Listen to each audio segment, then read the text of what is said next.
The matter of origins then is absolutely critical to all human thinking. It becomes critical to how we conduct our lives as human beings. Without an understanding of origins, without a right understanding of origins, there is no way to comprehend ourselves. There is no way to understand humanity as to the purpose of our existence and as to our destiny. If we cannot believe what Genesis says about origins, we are lost as to our purpose and our destiny.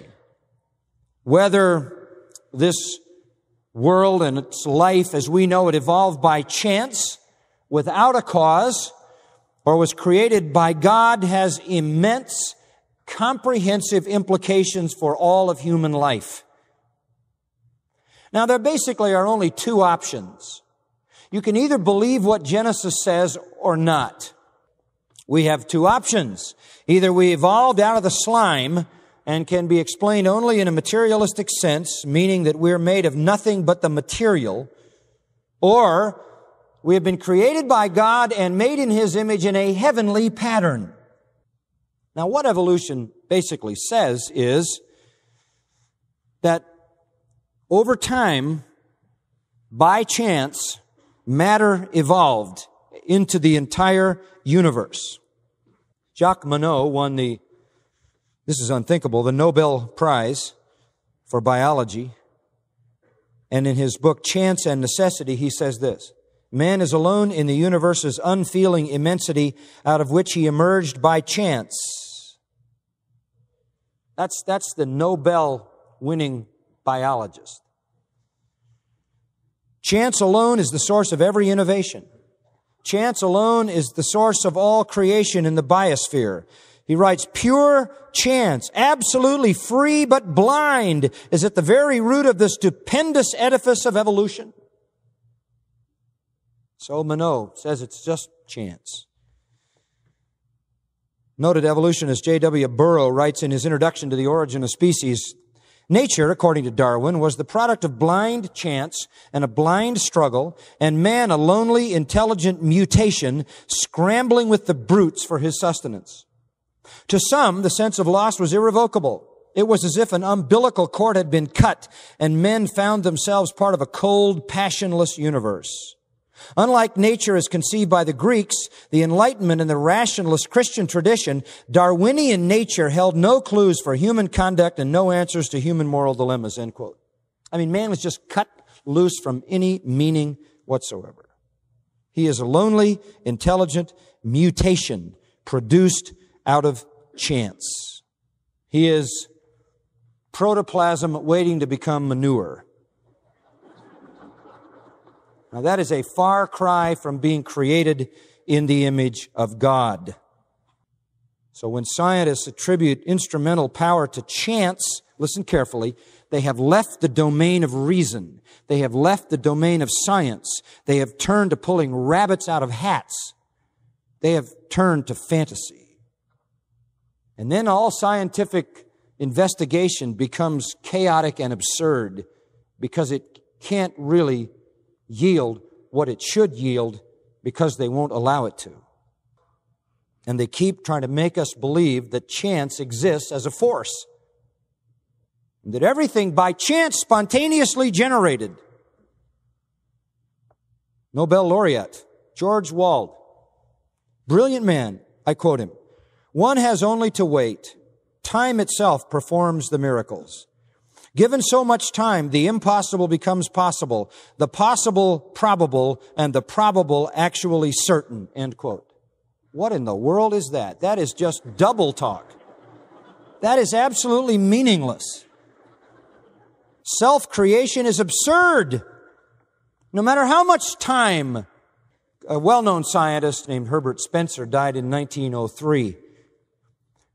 He discovered that all reality, all that exists in the universe can be contained in 5 categories: time, force, action, space, and matter. Herbert Spencer said everything that exists in one of those categories: time, force, action, space, and matter. Now think about that.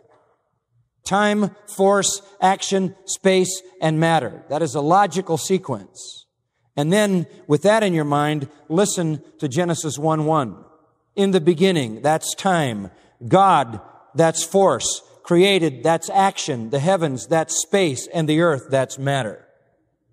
Everything that could be said about everything that exists is said in that first verse. Now, either you believe that or you don't. You either believe that that verse is accurate and God is the force, or you believe that God is not the force that created everything. And then you're left with chance or randomness or coincidence. And even the scientists who have left their mark on the scientific world, those who think honestly and make honest confessions about origins, will tell you that there must be a creative intelligence. Even Einstein said that. Recently, the well-known scientist teaches at Lehigh University in Pennsylvania has written a book called Darwin's Black Box. He is a scientist. He is not a Christian. But he says, in effect, guys, the jig's up. The ruse is over. There is no explanation for this universe apart from an intelligent creator. That's the only thing that makes any sense. Darwin explained the universe purely on the basis of external appearance. But the deeper science goes, the more it is forced to the conclusion of a creator God. Behind this complex universe is an incomprehensibly intelligent and powerful eternal being who made everything. That is the only thing that makes sense. In fact, evolution in any form doesn't make sense. It has been discovered in recent years that the genetic programs of, say, higher biological organisms consists of about 1,000 million bits of information. 1,000 million bits of information in one living organism. And that information that is encoded in that living organism determines the nature, the growth, the development, and the death of billions of cells in that living organism. Now, who, frankly, in his right mind could ever believe that such supremely complex machines, which is what living organisms are, storing and retrieving the precise information to service 1,000 million cells, diagnose defects and repair them and reproduce, all developed at random, by chance, out of nothing. It's absolutely idiotic. The big issue, the issue that is bringing down evolution, is the study of the origin of information. It's called information theory. Where did the information come from? Where did the code come from? A monkey has a monkey code. And the DNA and the chromosomes and the genetics just keep making the monkey behave like a monkey. There's no code in there to turn the monkey into a man. There's no such thing as jumping out of your species.